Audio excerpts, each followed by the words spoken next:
We are at the Green Chalice gathering in April and grateful to have several congregations joining us. First Christian Church from Princeton, Kansas State University Ecumenical Campus Ministries, Brentwood Christian Church in Camp Caroline, and we are beginning with First Christian Church in Princeton. Take it away. Hi, Scott. I'm Tammy Sanders, one of the leaders of the First Christian Church Princeton Community Youth Venturing Program. This program grows teens and young adult leaders through high adventure and service projects. The groups work in our community garden, food delivery, and creation care has earned us an invitation to participate in a conservation camp this summer in Germany. The youth that you will meet have worked on projects for the camp, and today they're going to share just a brief insight into their project with you. Olivia? Hi, my name is Olivia Peak. I'm 14 years old and I'm from Princeton, Kentucky. I'm a member of the Caldwell County Band of Pride, and I'm a figure skater with Greater Evansville Figure Skating Club, and I'm a part of the venturing group. I've been raising chickens since 6th grade. Backyard chickens are different from commercial chickens. Instead of being raised in the inhumane conditions of chicken farms, they are kept outside where they have access to a healthier environment than commercial chickens. Backyard chickens are also free range, whereas most commercial chickens are kept caged. Now, there are many benefits that come with raising chickens, but one of the best is the sustainable egg production you will get. By raising chickens, you will be able to enjoy fresh eggs right from your own backyard. And not only do you no longer need to worry about buying eggs, you can also avoid supporting inhumane industrial farms that provide the majority of eggs sold in the U.S. Aside from egg production, raising chickens also comes with natural pest control and fertilizer. Since chickens are omnivores, they will eat all the insects in your backyard. This includes bothersome bugs like ticks and spiders, and plant-destroying insects like beetles and grasshoppers. A chicken's natural waste and eggshells can also be used as fertilizer for gardens. Another thing is that chickens help reduce household food waste. Because chickens are omnivores, they will eat just about anything that comes from the kitchen. While their diet can not entirely be kitchen scraps and leftovers, up to 10% can be, making them a great way to recycle leftover food and waste. In conclusion, raising backyard chickens is a great way to help reduce your impact on the environment, as chickens are one of the lowest impacting animals, and by raising chickens of your own, you can do something helpful for your community and the environment. Thank you. Vivian?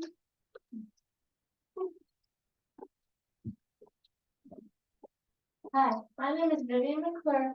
I'm 12 years old and I'm from West Kentucky in the United States of America. I'm part of the Caldwell County Band of Pride, choir, and the academic team. I've been vegetarian for roughly 3 years, and that's what I'm going to be talking about. What it's like to be vegetarian and its effect on the environment. What is vegetarianism? A lot of people get the words vegetarian and vegan confused. Vegetarian means that the person describes them to eat meat. Vegan means that the person describes them to eat anything from an animal, like meat, milk, etc. How does it affect me?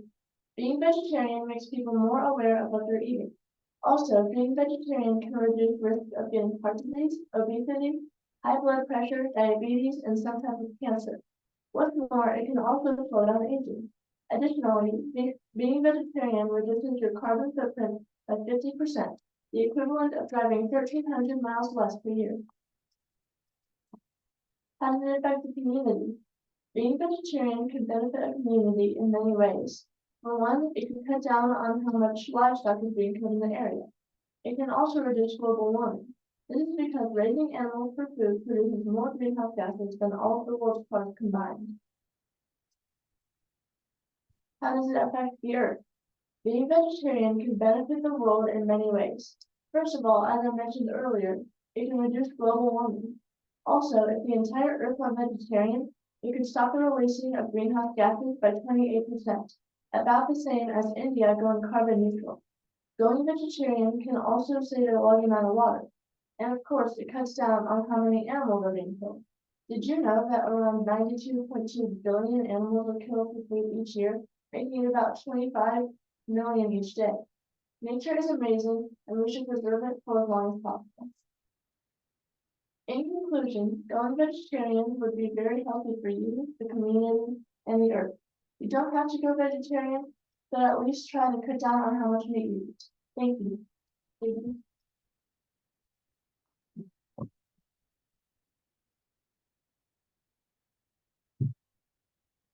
Hello, my name is JD Adams, and I'm from Princeton, Kentucky, USA. I attend Caldwell County High School and I'm a member of the marching band and the track team and First Christian Church Brentwood group. I'm going to talk to you today about sprouts and benefit on the environment. Sprouting is the process of germinating seeds, grains, or legumes. This is done to produce young shoots and sprouts tend to make. Sprouting works by soaking the seeds in water for a certain amount of time and then rinsing and draining the seeds periodically throughout the sprouting process. It enhances a seed's nutritional value, yielding a plethora of different vitamins and nutrients in a small package. To sprout, you need sprouting seeds. These come in a variety, some being radishes, broccoli, and buckwheat, to name a few. You take a clean jar, and after putting in the seeds, you'll fill it with water. The seeds usually soak here for 8 to 12 hours, depending on the kind of seed. Then you should drain the water. You may notice some that they're already beginning to germinate. After a few days of rinsing and draining the jar, the seed will begin to grow into sprouts, which given time will be able to be consumed in a nutrient-rich snack. Sprouting has many health benefits. It's a very fast, cheap, and convenient way to get your full share of minerals, vitamins, and antioxidants. For example, sprouting can enhance the consumption of vitamins C and K, as well as minerals like iron and zinc. Depending on the seed, sprouting is also proven to support heart health and reduce inflammation. Sprouting helps conservation goals by supporting local sustainable farming. Sprouting seeds at home or buying seeds from local farmers who produce sprouts. Using sustainable farming practices can contribute to a better environment. Sustainable agriculture aims to minimize the negative impacts of farming on the environment while maximizing productivity and promoting ecosystem. In conclusion, while sprouting may seem like a rudimentary activity, it can contribute to broader conservation goals by promoting sustainable agriculture and supporting biodiversity and ecosystem health. Thanks for your time.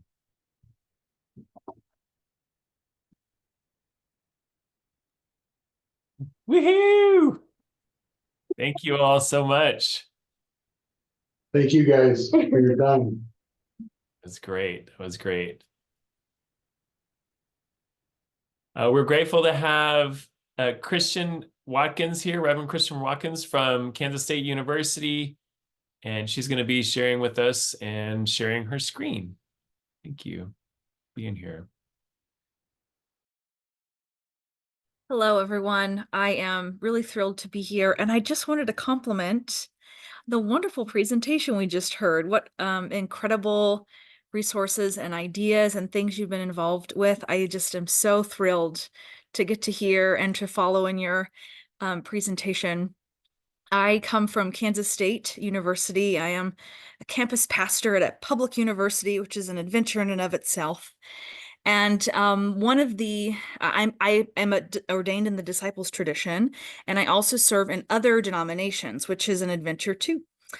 So ecumenical, as disciples know this, but not everyone does, means that there's a lot of collaboration happening. And in our case, it also is interfaith collaboration, which has been really wonderful to see.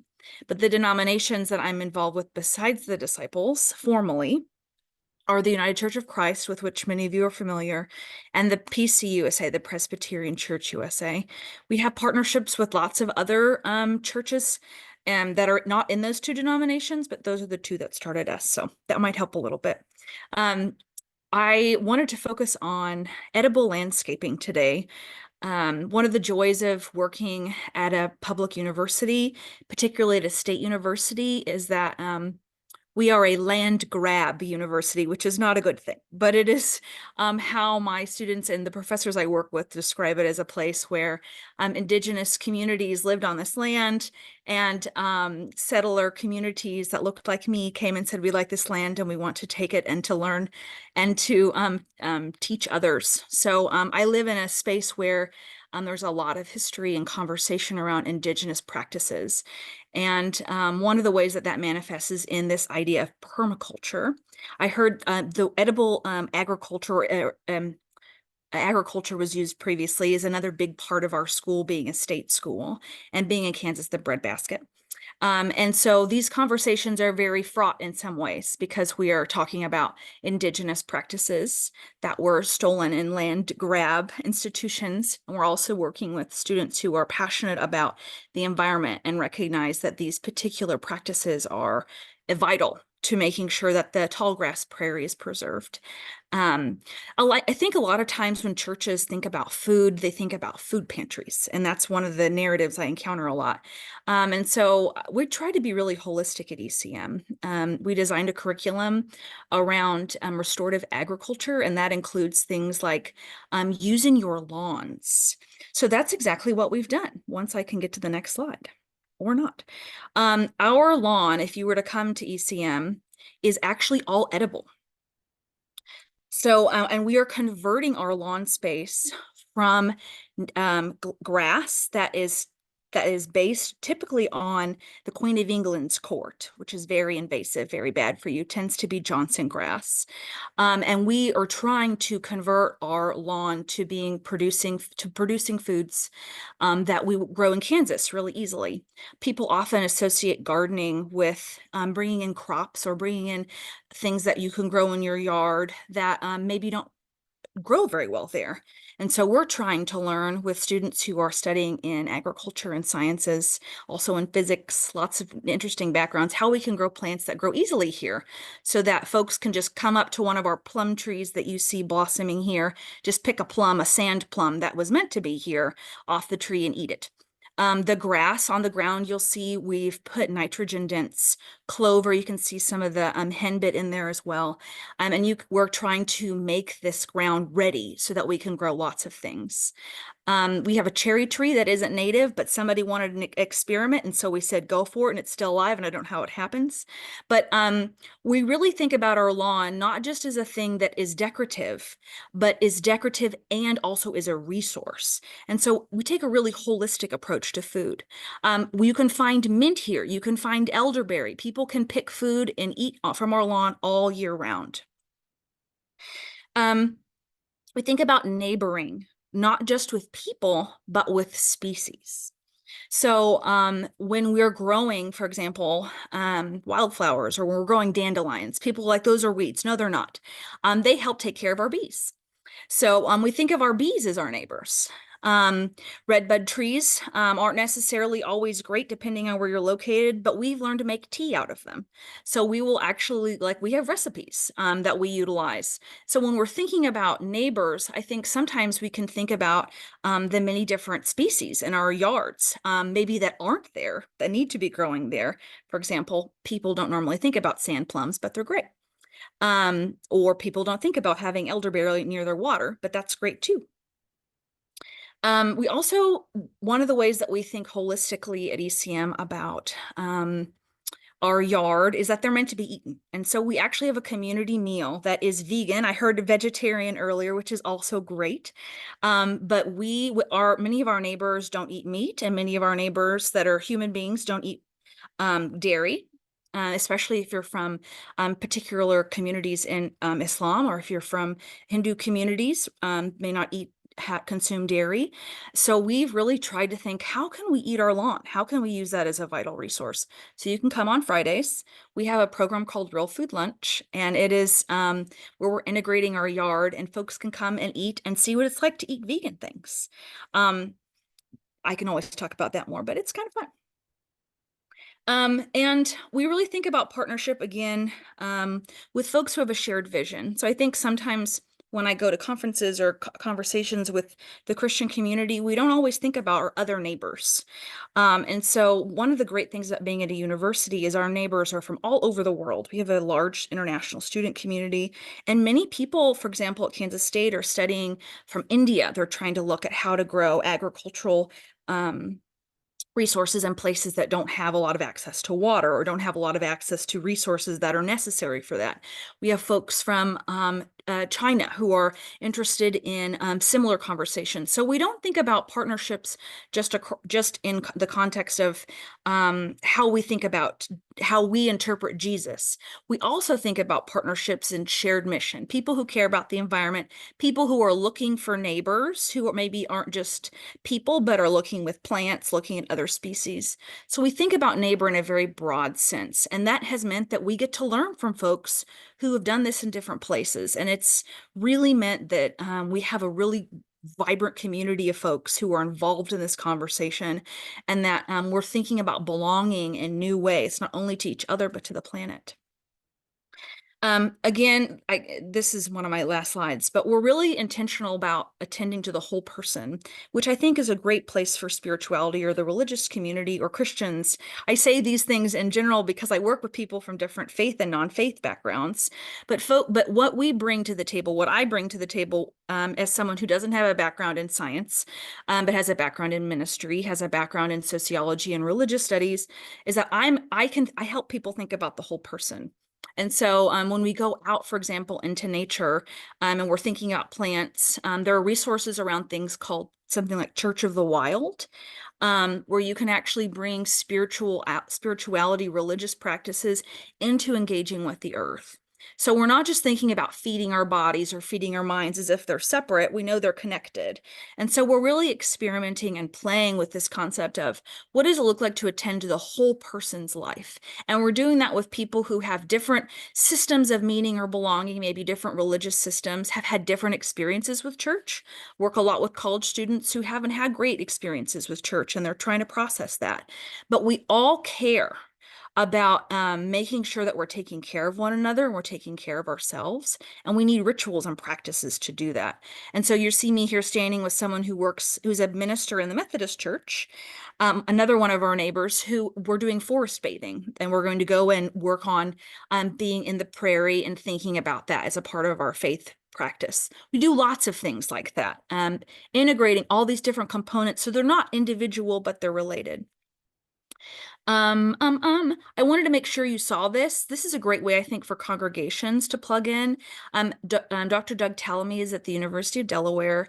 I see that it's on the Green Chalice website. He just came and spoke at ECM at Kansas State. He has a project called Homegrown National Park.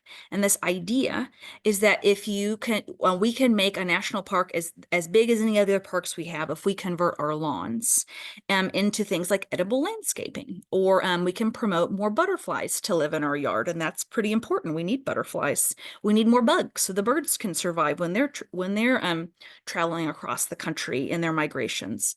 So if you're like, we have no idea where to start, we have on our what's it called, YouTube, and also on our Facebook page, we have an entire lecture that he gave. It's extremely informative, step by step on what congregations, what communities can do. If you're like, we have no idea where to start, simple as changing light bulbs, as complicated as doing some of the things that we're doing at ECM. So he's a great resource. He focuses specifically on landscaping, which we all have access to typically in our congregations and communities. And if not, that's okay. He's a great person to add to the conversation. If you were interested in connecting with us, or connecting with me, or connecting with our students, we have incredibly brilliant students. They work on undergrad degrees, they're working on master's degrees, doctorate degrees in these questions.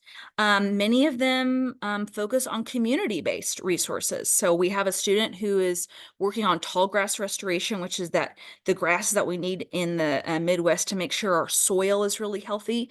And he is wanting to connect with churches and teach them how to plant this grass instead of Johnson grass in their homes. So if you're like, we love this is so interesting, and we really want to see young people involved, and we want to hear their voices, I want to make sure they're leading. I have access to 30,000 really intelligent humans who are, not all of them maybe are excited about this, but I like to believe that many of them are, and that's why they're here at Kansas State. So I don't know if I'll put that back up, or I have my details in the chat. If you want to contact me, please know I'm so interested in making sure that churches and communities have access to this information. It's doable and it changes the world. And I think that disciples are really invested in that. So thank you so much for what you're doing. You can do it. We're doing it. Thank you so much. Amazing. Amazing. And please, everyone put your information in the chat if you'd like to. I mean, Christian, definitely put any of the resources that you have and contact information. All of you all that are sharing. Brentwood Christian Church is going to be sharing about they're recently a Green Chalice certified congregation, and we're excited to hear from them. I believe. I know Phil is not available today, and he's been in contact with me, but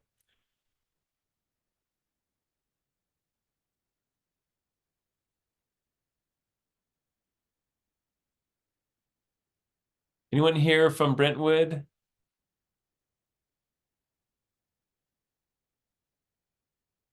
All right, Kathy. Am I up?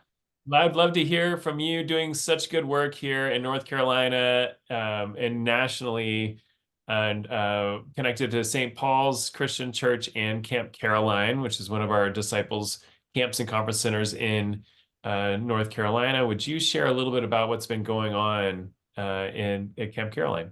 Sure, and I'm gonna try and share my screen. Can you enable that? Yes, I can definitely enable that. Let me see how I can do that. Let me see. All right. I think you should be able to now. Sorry about that. Okay, there we go. All righty. Can y'all see a picture of the water in Camp Caroline right now? That work? All right, cool. So as Scott mentioned, I'm at St. Paul's Christian Church, which is in the Raleigh area. And if you're not familiar with North Carolina geography, there's kind of 3 sections to North Carolina. We've got the mountains where Scott and Camp Christ Mount is located. And then the Piedmont is the center part of the state with Raleigh, Durham, Chapel Hill, the rolling Piedmont, rolling hills. And then we have the coastal plain that is eastern North Carolina, everything east of I-95. And that ends up being in many ways like not only a geographic sort of division of the state, but also sometimes politically as well, a stark demarcation, with eastern North Carolina being more conservative, at smaller churches, lots of disciple churches, but small churches. And it's the place where my husband Phil was raised. And Phil was the pastor at St. Paul's for many years until he retired in 2017. And so very much shaped by being from Hominy Swamp, North Carolina, which I'm a girl from West Texas, and got to help raise Brian Frederick Gray when he was but a venturing youth himself. And so Eastern North Carolina has a lot of water versus Texas that has none. And our Camp Caroline, is located on Dawson's Creek, just like the series. And it's in the eastern part of the state, so very much influenced by tidal influences. It's on a river, but immediately adjacent to the Neuse River, which is so large that it also has a tidal influence. So one of the things that we had looked at last year, and with support from Green Chalice, we convened a green team on behalf of Camp Caroline. Christ Mount has had a long, strong history of environmental stewardship priority, and we just not had that same focus at Camp Caroline. But it was so critical because we are so low-lying and water dependent, and received, frankly, lots of damage from back-to-back hurricanes that started us thinking, what do we do differently? What can we do to be a resilient response to climate change rather than just trying to rebuild each time? And so we were able to convene folks from a number of churches, mostly down east, with support from St. Paul's, which is in the Piedmont, to convene a green team for what we call Creation Care 1.0 at Camp Caroline last summer. It was an intergenerational event, and part of that was just to begin these conversations about what are the things that we have in common, what are the interests we have, what are the things we'd like to do, and out of that grew a little kernel of an idea. It was really kind of funny. I wanted to have a service project as part of that. And so one of the things I'd read about somewhere was, oh, there's this thing called living shoreline. You can put oyster shells together and throw them off the side of your shoreline, and that'll help buffer it. Well, I was able to get into a couple of conversations with folks from the North Carolina Wildlife Federation and the North Carolina Coastal Federation. And they said, oh, no, you don't want to do that at Camp Caroline because there's not enough, the water's not salty enough. You need to do something more substantial than that, but we'd love to be your partners. And so I want to reiterate from the conversations we've had before about the importance of partnerships. And so from that grew some amazing partnerships. This slide that I have in front of you is the part of the camp that is surrounded by water. On the north side of the slide, you can see what are the girls' cabins. On the west side of the slide, you can see what's been the boys' cabins, and you can see that we are surrounded by water. During the hurricanes that hit back-to-back North Carolina several years ago, we had flooding in almost all of those buildings. We lost our pier that you can see that's out there now, and there was significant erosion going on everywhere. And so in conversation with those groups, they said, well, why don't you look at using nature as your partner rather than trying to fight against nature? And so what we came up with was an idea that was planting a vegetated buffer along that, the light green that you see is the vegetative buffer that will cover, it's a 5-foot buffer for each of those areas. It'll just be planted in native salt marsh grasses to restore that area and provide some stability, because native plants, unlike sod and those sorts of things, native plants have roots that go down 5 and 10 feet deep. So they actually hold the soil in place. And then in addition to that, we proposed an offshore sill of what was a like an oyster reef, but it's made out of limestone marl and concrete. And I'll show you some pictures in a minute, but that serves in lieu of like a bulkhead. And so rather than waves coming up, which all the wave energy crashes against that bulkhead or the shoreline, and then it takes sediment with it, and all that energy is dispersed in the erosive process.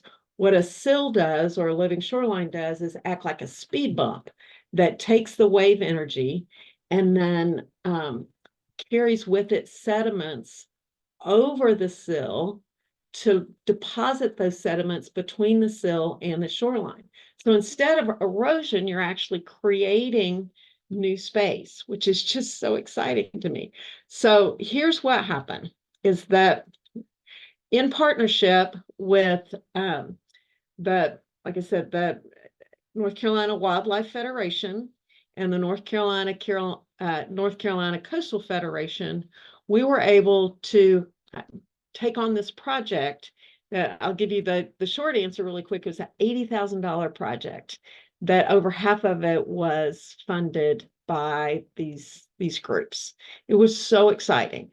And so you can see here, we've got erosion along these shorelines. That's where flooding came up.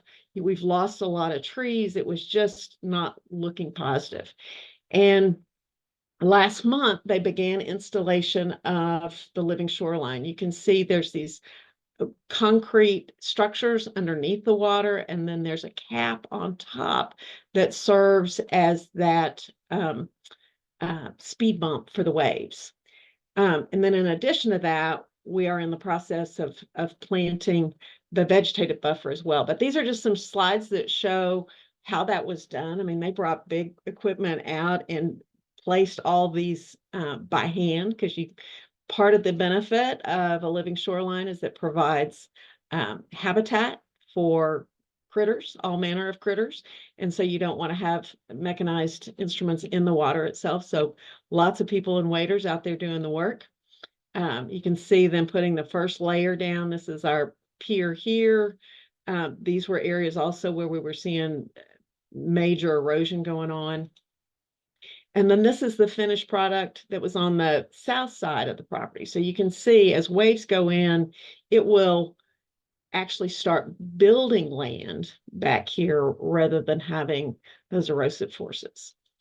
One of the things that was so nice, and I can't capture it here, was after it was installed, I went back there and started taking pictures and took video with my audio on, because just hearing the birds, seeing the wildlife, seeing everybody just being very happy about the new habitat that was being created. So you can see this was the before area. It still will function as a boat ramp and area for recreation, but now we've got this additional protective area outside the shoreline. We also, as part of the project, wanted to address erosion that was going on. And so this is pictures of what the before was. And this is considered a hardened bulkhead. We went in and have added soil, reinforced that. And then this area will become the vegetative buffer of 5 feet of marsh plants that'll go in. So just another picture of the erosion. And then now we'll have a spot where you may have little marsh plants underneath your feet, but you can still sit on the bench and enjoy the water.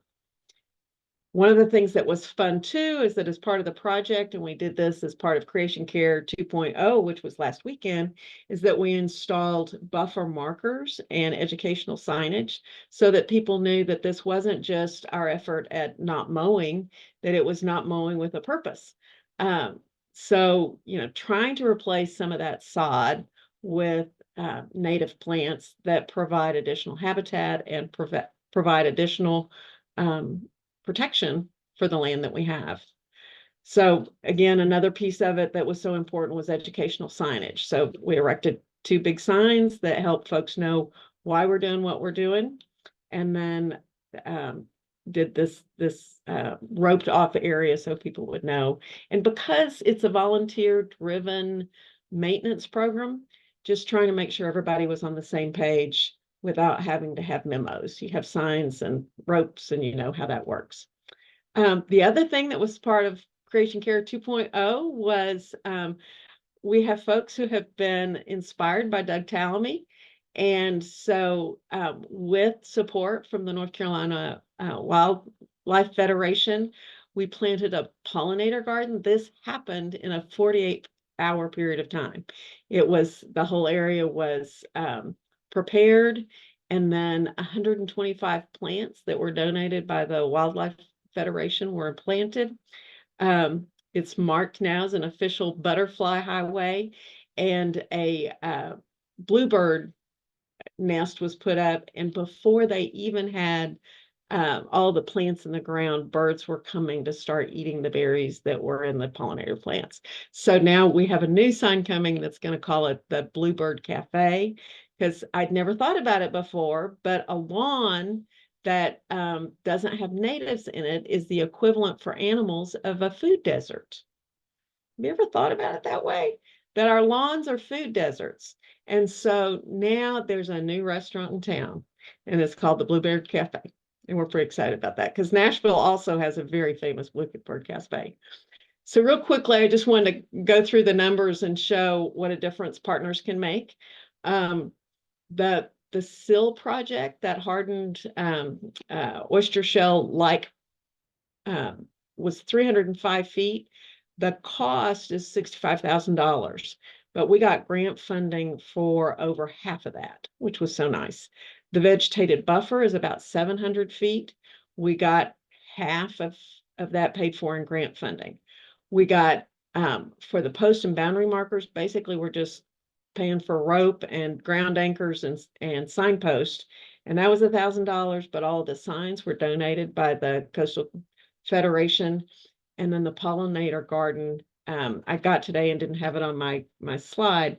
They donated about $500 in plants, and then materials and labor were donated by our green team members.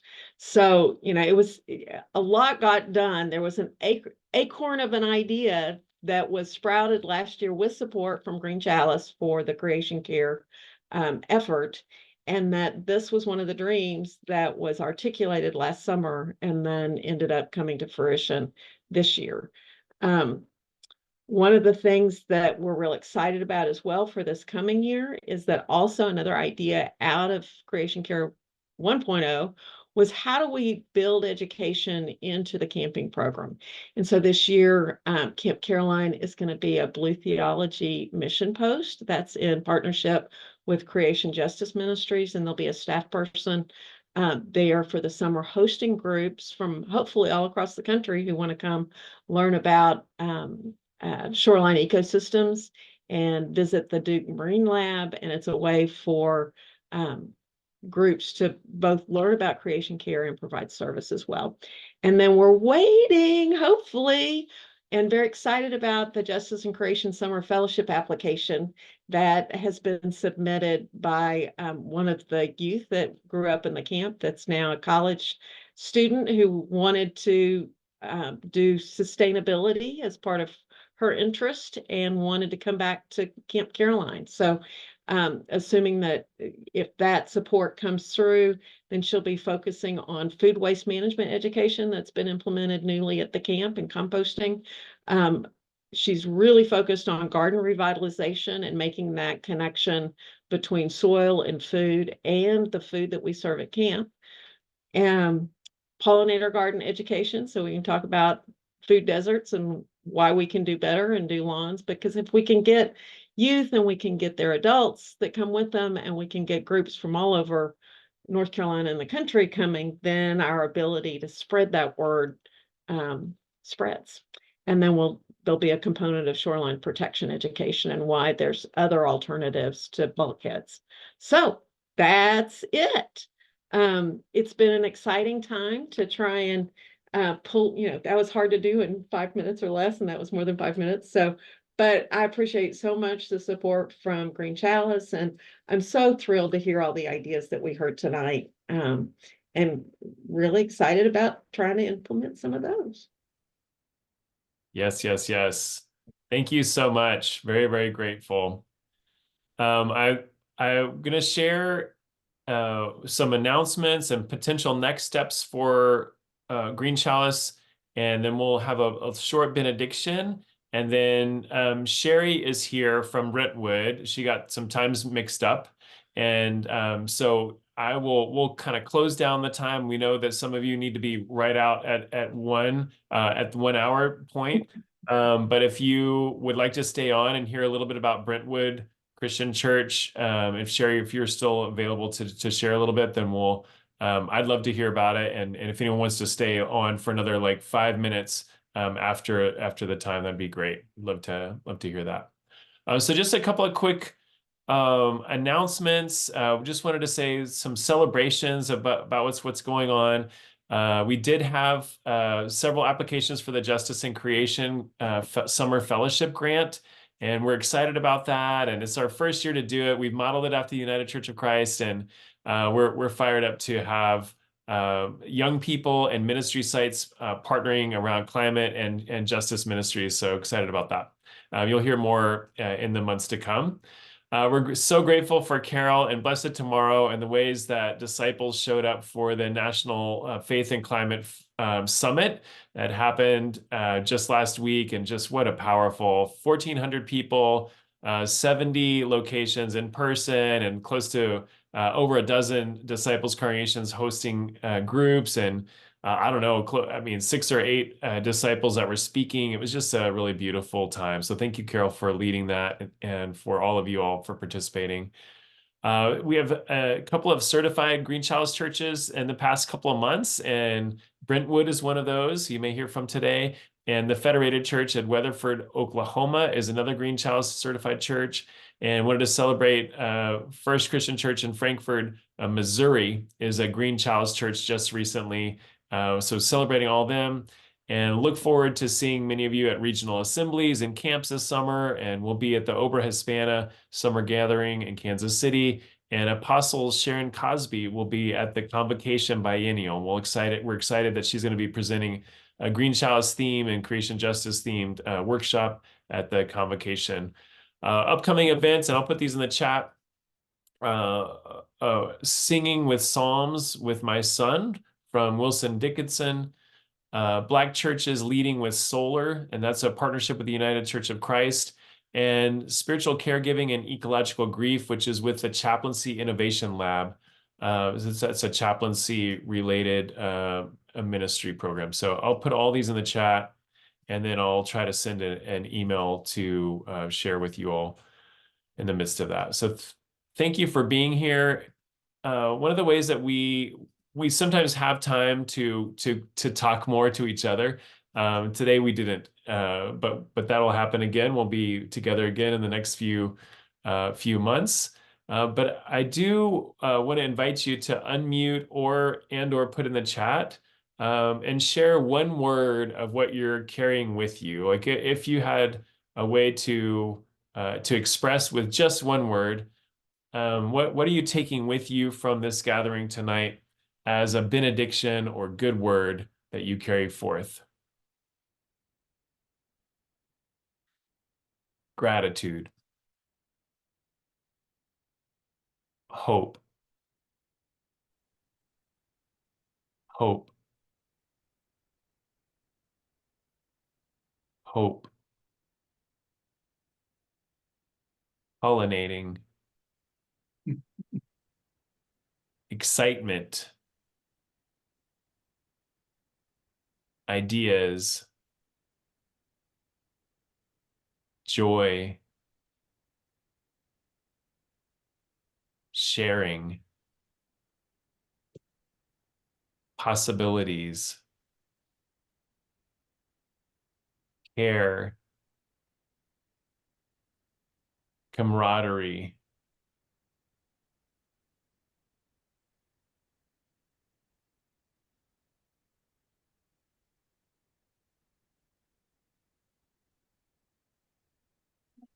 may you go forth being blessed by the young and old.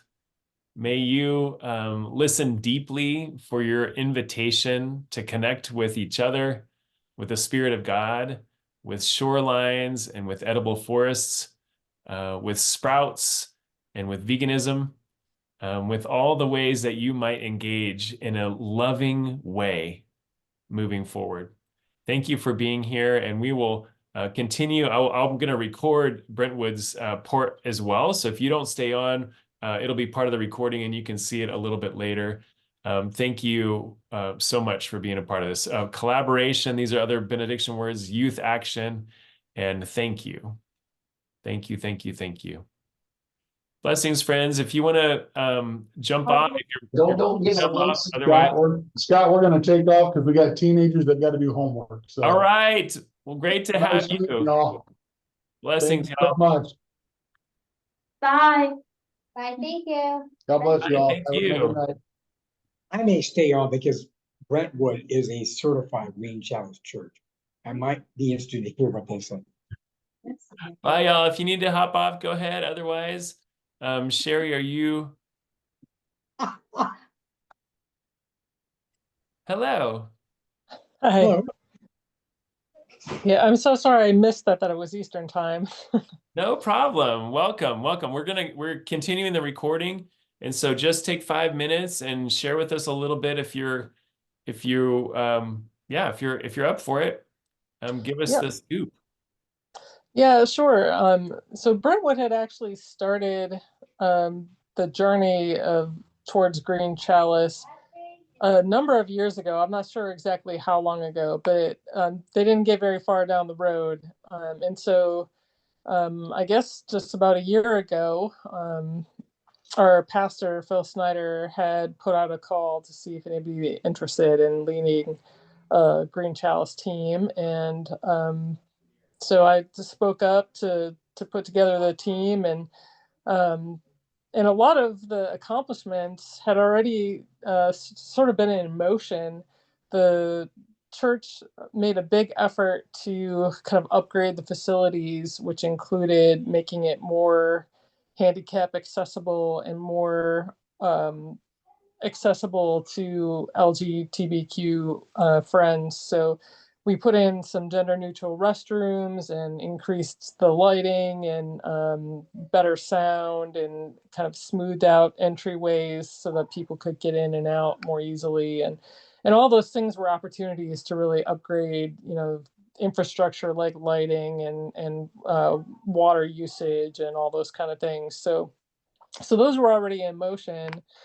So that was really beneficial. And we've had a wonderful community garden at the church that has been functioning for some time. I actually don't know how many years, but we typically will put out anywhere between 1,500 and 2,000 pounds of food to give to local food banks every year. And so that team is really phenomenal. They're doing great things, and they're working with the city community garden program to get composting and other facilities and training and seeds and things like that. So that was another big project. And then another project that was already in motion that we were able to document through this process was caring for some refugee families. So Springfield's become home to some Afghan refugee families as well as some others. But so we as a church took on helping a couple of Afghan families integrate into the local area and helping the families with their English and learning how to bank and get around and all the variety of things that you need to do when you move to a new place. And initially we were just assigned one family, but they were put in a house with another family. So we really were kind of supporting both families. And then in the process, the team being part of that community learned about another young man that came and didn't have any support. So they kind of supported him as well. And so there have been a number of individuals and families now that our refugee team has helped along the way. So that's been another really wonderful program the church has taken on recently. We've also put in a native planting near our entryway. There were some kind of horticultural shrubs that folks didn't really care for anymore. And so those have been removed. And so our team went and put some native plants in there. So just, a whole variety of different things and opportunities we've taken advantage of as they've come up. We had, I think, 14 people come to our the climate forum last week. So yeah, I don't know if you have some questions, I'd be happy to answer those or share more. This is amazing. Very, very grateful for the work that you all are doing and for the longevity of it and the variety of ways that you're showing hospitality to plants and people over the years. So just very, very grateful for that. Yeah, I think, one of the most fun parts about it, I think, is just folks coming up to me and telling me about the things that it's inspired them to do on their own. Just, I started composting, or, I thought I would start recycling, or, I walked instead of driving, just those little things that they're doing on their own. And they just, feel like it's, they wanted to share with me. So I think that's almost even better than the actual kind of big projects that we take on as the church itself. That's being a witness, right, to the good work, and it's rubbing off on people. So very, very grateful for that. that's, I mean, that's what we think happens. Like whenever Carol and I and this ministry, like we hope that that's what's going on, that the congregation's getting involved and they're doing the work around their congregation, but that it's actually spilling out into homes and into apartment complexes and into parking lots, and that's what you're describing is this way that your abundance and your creativity and your diligence around creation care is spilled out in a way that's really gracious and wonderful. So that's great to hear. Thank you. Yeah, it's so in the work that I do, I work with the National Park Service. I'm an ecologist, and so we don't always get like that kind of feedback. I do long-term monitoring, so it's not always easy to see like direct relationships to changes being made with the kind of work I do. And it's a very long-term sort of thing. So it's really fun to be able to, in my personal life, work on a project like this that has more tangible rewards and feedback. So yeah. Well, thank you very much, and thanks for staying on late, everyone. And this is just I'm inspired, very inspired, and thank you for finding us, Sherry, and for your good words. And we will see you all next time. Blessings. Thank you. Thanks. Thanks, y'all. Thanks. Bye, everybody. Bye-bye.